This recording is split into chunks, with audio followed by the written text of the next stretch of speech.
அனைவருக்கும் வணக்கம் மக்களே, வணக்கம். சற்று முன் கிடைத்திருக்கக்கூடிய ஒரு மிக மிக முக்கியமான செய்தி ஒன்று வெளியாகியுள்ளது.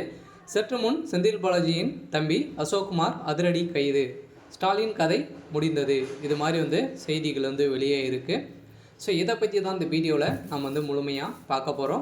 ஸோ அதுக்கு முன்னாடி நம்ம சேனலுக்கு இப்போ தான் நீங்கள் முதல் முறையாக வந்திருக்கீங்க அப்படின்னா மறக்காமல் நம்மளுடைய சேனலை சப்ஸ்கிரைப் பண்ணி சப்போர்ட் பண்ணுங்கள். ஸோ வாங்க வீடியோக்குள்ளே போகலாம். ஸோ பார்த்தீங்கன்னா செந்தில் பாலாஜி அவர்கள் கைது செய்யப்பட்டார் இல்லையா? ஸோ அதிலிருந்தே பார்த்தீங்கன்னா செந்தில் பாலாஜியுடைய தம்பி அசோக்குமார் அவர்கள் தலைமறைவாக இருந்து வருகின்ற நிலையில் செந்தில் பாலாஜிக்கு இதன் அடிப்படையில் தான் பார்த்தீங்கன்னா அவருக்கு ஜாமீன் வழங்காமல் 1.5 வருட காலமாக 471 நாட்களாக புழல் சிறையில் இருந்து வந்தார். ஸோ அதன் அடிப்படையில் பார்த்தீங்கன்னா அவருக்கு ஜாமீன் வழங்கியிருந்தாங்க. ஸோ அதை தொடர்ந்து பார்த்தீங்கன்னா ஜாமீன் வழங்கி 3 நாட்களில் திமுகவில் பார்த்தீங்கன்னா தமிழகத்தில் அமைச்சராக மதுவிலக்கு அமைச்சராகவும் மின்சாரத்துறை அமைச்சராகவும் ஆயிருந்தார் இல்லையா?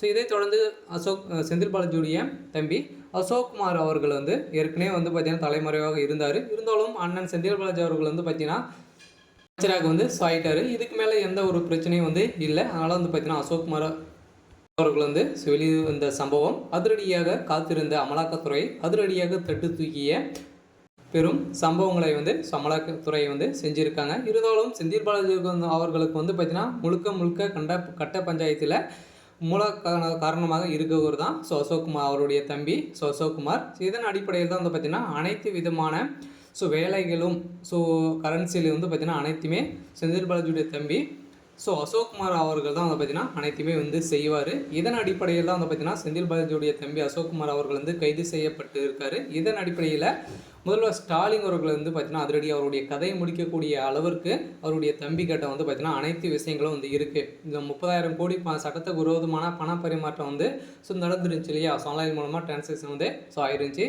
அந்த அமௌண்ட் அனைத்துமே முதல்வர் ஸ்டாலினுடைய சம்மந்தப்பட்ட நபர்கிட்ட தான் அந்த அமௌண்ட் அனைத்துமே போயிருக்கு அப்படின்ற மாதிரி கண்டறிந்திருக்கின்ற நிலையில் அனைத்து விதமான எவிடன்ஸுகளும் ஒரு தான் மூல காரணமாக செந்தில் பாலாஜியுடைய தம்பி அசோக்குமார் அவர்களுக்கு தெரியும். இதன் அடிப்படையில் தான் முதல்வர் ஸ்டாலினுடைய கதை முடியறதுக்கான அனைத்து ஏற்பாடுகளும் கிட்ட நெருங்கி இருக்க நிலையில் இருந்தாலும் செந்தில் பாலாஜியுடைய தம்பி அசோக்குமார் அவர்கள் கைது செய்யப்பட்ட சம்பவம் பாலாஜியோடு செந்தில் பாலாஜி அவர்களும் இப்போ புழல் சிறையிலிருந்து அமைச்சராக ஆயிருக்கும் நிலையில் மீண்டும் அவர் கைது செய்யப்பட்டு இருக்கார் இல்லையா? புதிய சிக்கல் அவருடைய வழக்கில் வந்திருக்கும் நிலையில் அவரும் அண்ணன் தம்பியும் பார்த்தீங்கன்னா இப்போ கைது செய்யப்பட்ட சம்பவம் பெரும் பரபரப்பை தான் ஏற்படுத்தியிருக்கு. இருந்தாலும் அவருடைய தம்பி கைதாகிருக்க நிலையில் என்ன நடக்க போகுது அப்படின்றத நாம் வெயிட் பண்ணி பார்க்கலாம்.